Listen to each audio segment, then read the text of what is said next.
täna on siis Päästeliidu projekti raames, mille rahastus tuleb Coca-Cola fondilt, koristustalgud vee all Pärnu vana kai ääres. Toome välja kõik ohtlikku prügi, mis võivad siin siis väikelaevnikke ja ka ujujaid ohustada veepõhjas kai ääres just. Mitte nagu me ei lähe sügavuti jõe poole, vaid just see sildumisala ja ujumisala.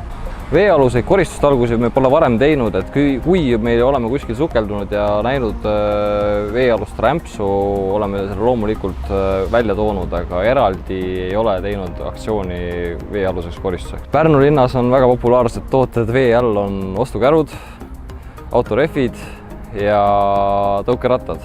Tähelepanu, kuhu me juhtida tahame, on see, et üldse, et inimesed saaks nagu saavutaks selle teadlikkuse, et kõik, mis silme alt ära ei ole päriselt ära, et see on meil tegelikult see prügi, kui sa vette viskad, see jääb sinna kuskile vette, vajub vee põhja ja ta on seal olemas ja ta võib tekitada keskkonnaohtu, reostust,